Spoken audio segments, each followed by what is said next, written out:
I'm going to give you some tips on how you can learn to type faster no matter your current typing speed.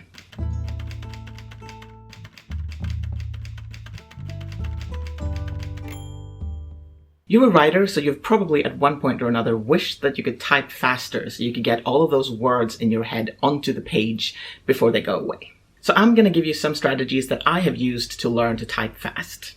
This video was partially inspired by Michelle Schusterman, who made a video a while ago, maybe 6 months ago, last year sometime, it's been a while, where she talked, among other things, about typing speed and using sprints to compete against yourself.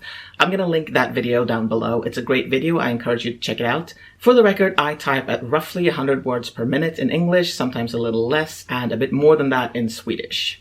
I've spent years actively working on becoming faster, and I'm still becoming faster, and these are all strategies that have helped me in one way or another.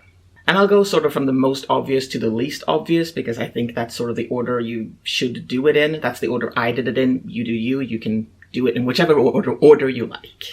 The first thing that I think is the most obvious is to learn the keyboard layout.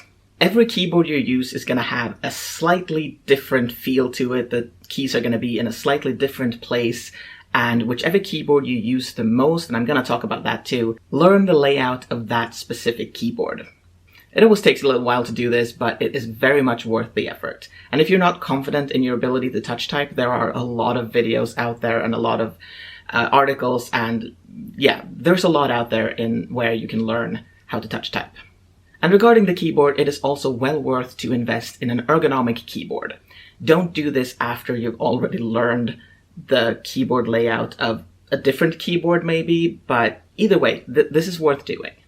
I'm going to show you on the screen the ones I have. They are both amazing, and the point with this kind of keyboard is that there is sort of a split so that the angle that you're keeping your arms and wrists at is ergonomically sound. At least more ergonomically sound than a normal one.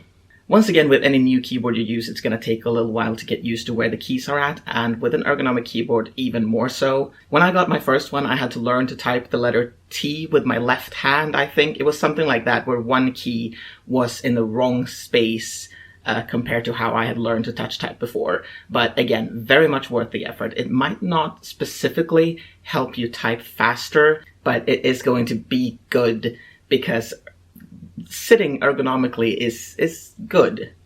So an ergonomic keyboard is maybe not necessary. I do recommend it, but above all, make sure to get a keyboard that is good for you. And by that I mean being the right size, so you don't have to sit like this, or like this if you have small hands and big keyboards are maybe too big.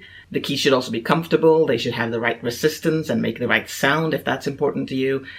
Make sure that you have that, because that is going to make you more comfortable as you type, and that is going to help you type faster.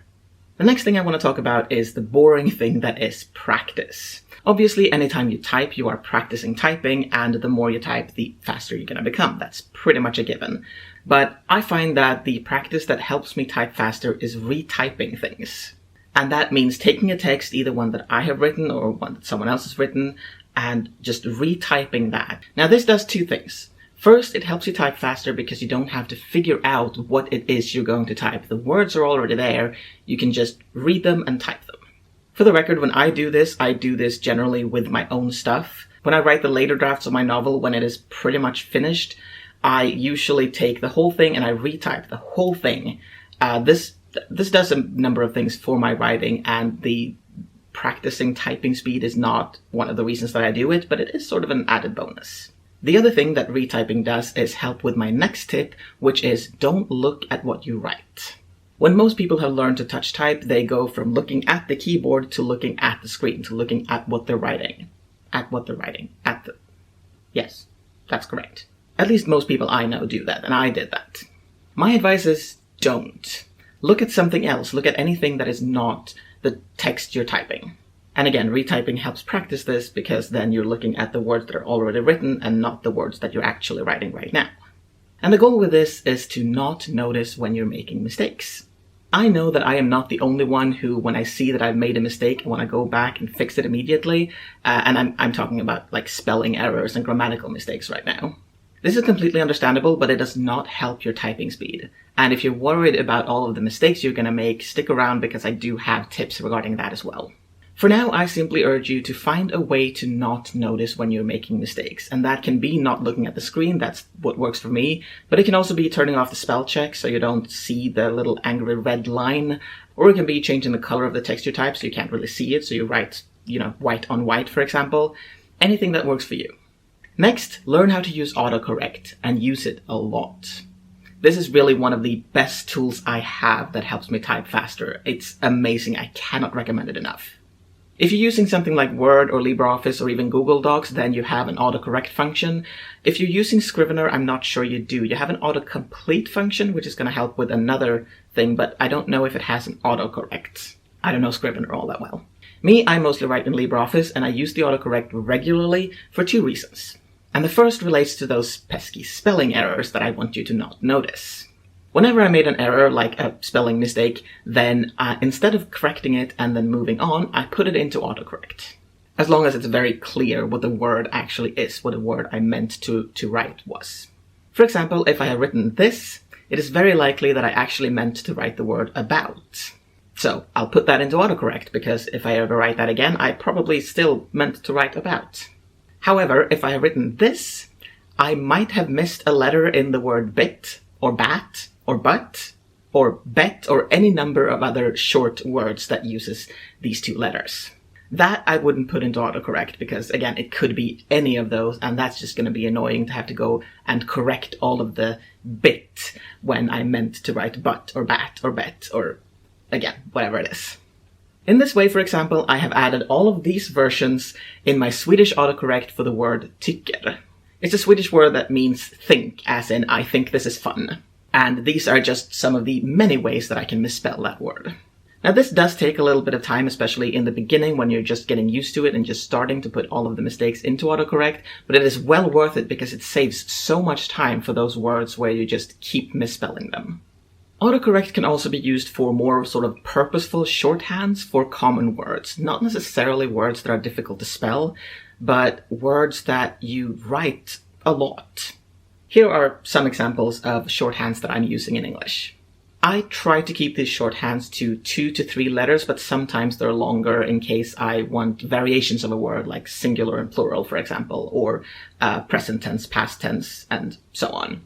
Which words exactly to do this with? I say words that are difficult to spell, and words that you write often that are more than like 5 letters long. That's my rule of thumb, although you did notice that I had the word the in there, the, which is a short word, but you write it so often that it still saves time to have that shortened.